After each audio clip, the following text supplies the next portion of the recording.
মরহুম বিচারপতি আব্দুর রহমান তখন ঢাকা বিশ্ববিদ্যালয়ের কৃতি ছাত্র অধ্যাপক গোলাম আজমের ঘনিষ্ঠ বন্ধু ছিলেন জাস্টিস আব্দুর রহমান। আর ঢাকা বিশ্ববিদ্যালয়ের ডাকসুর জিএস হিসেবে সেই স্মারকলিপি অধ্যাপক গোলাম আজম নিজেই পাঠ করেছিলেন এবং লিয়াকত আলী খানের কাছে হস্তান্তর করেছিলেন। চকবাজারে 48 সালের তমদ্দুন মজলিস সহ ভাষার অধিকারের দাবিতে যখন আন্দোলনের সূচনা হলো, চকবাজার এলাকায় লিফলেট বিলি করতে গিয়ে অধ্যাপক গোলাম আজম গ্রেফতার হয়েছিলেন।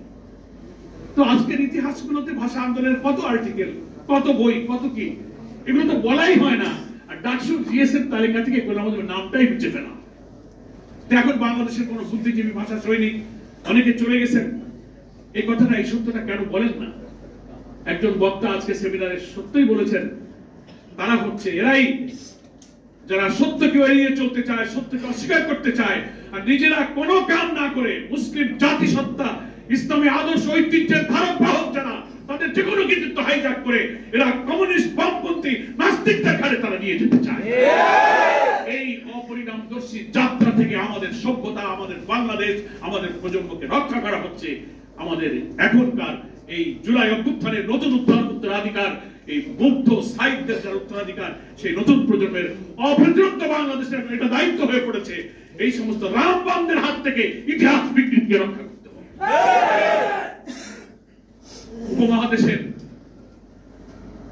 ঢাকা ছিল বাংলা সাহিত্য, ভাষা এবং সংস্কৃতির রাজধানী। যখন আমরা আলাদা হয়ে বাংলাদেশ হয়ে গেলাম, এক শ্রেণীর বুদ্ধিজীবীরা কলকাতা কেন্দ্রিক কবি সাহিত্যিকরা তখন কলকাতাকে বাংলা ভাষার রাজধানী এবং সাহিত্যের রাজধানী, সঙ্গীতের রাজধানী করে তারা সেটা প্রচার করতে লাগলো।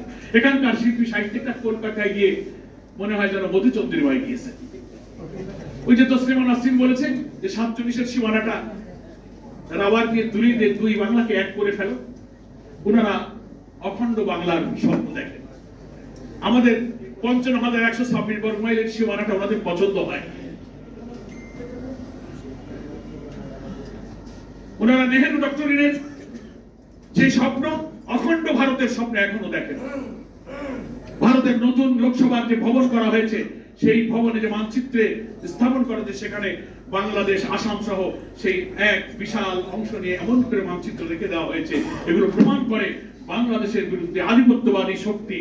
ভারতকে দেশ হিসেবে আমরা শত্রু মনে করি না, রাষ্ট্র হিসেবে আমরা শত্রু মনে করি না, ভারতের জনগণকে শত্রু মনে করি না, কিন্তু ভারতের এখন ক্ষমতাসীন যে শাসক বিজেপি, চরম সাম্প্রদায়িক কর্তৃত্ববাদী একটা প্রতিক্রিয়াশীল শক্তি হচ্ছে সেই বিজেপি। তারাই এদেশের মুসলিম জাতিসত্তার বিরুদ্ধে, ইসলামী শক্তির বিরুদ্ধে, ইসলাম মূল্যবোধের বিরুদ্ধে, আমাদের অখণ্ডের স্বাধীন সীমানার বিরুদ্ধে হয়ে সবসময় ষড়যন্ত্র করে। এই দেশে আধিপত্যবাদের কিছু দোসর আছে, ফ্যাসিস্টের কিছু দালাল আছে, কিছু সেবাদাস আছে, ওখানকার খুদকুড়ো খায়। পেইড বুদ্ধিজীবী, পেইড এডিটর, কিছু মিডিয়া হাউস আছে, নানান দিক থেকে তাদের মান্না সালোয়া আসে, আর ওখানকার কোন গান গায়। এই স্বাধীন বাংলাদেশের অখণ্ডতা, এই অস্তিত্ব এবং এগুলো রক্ষার জন্য আমাদের দেশে অনাকাঙ্ক্ষিত ভাবে কিছু কিছু কর্পোরেট হাউস, কিছু মিডিয়া হাউসে বসে বসেও কিন্তু গোপন ষড়যন্ত্র হয় যে কি করে আমাদের জাতিসত্তার অগ্রগতিকে নিশ্চিহ্ন করা যাবে। আজকে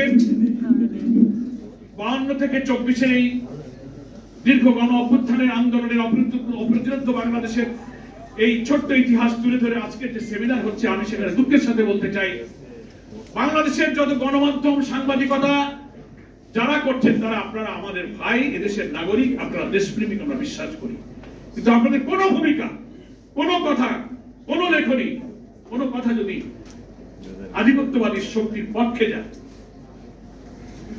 যারা আমাদের স্বাধীন সীমানাকে বরদাস্ত করে না, আমাদের পানি দিতে চায় না, আমাদের বর্ডার কিলিং করে, কানেক্টিভিটির নামে আমাদের রাস্তার উপর দিয়ে, তারা তাদের দেশের বুকের উপর দিয়ে তারা অন্যায়ভাবে তাদের অসৎ উদ্দেশ্য চরিতার্থ করতে চায়, হাজার হাজার লক্ষ লক্ষ কোটি টাকার বাণিজ্য বৈষম্যের মধ্য দিয়ে তারা তাদের অর্থনীতি, রাজনীতি, ব্যবসা সবকিছু তাদের মর্জিতে আমাদের চলতে হবে। আর আপনাদের লেখনকে যদি তাদের ইচ্ছা পূরণ হয়, বুঝতে হবে আপনারা কাদের সেবাদাস, কাদের দোষর। এই ব্যাপারে দেশপ্রেমিক হতে হবে গণমাধ্যমকে।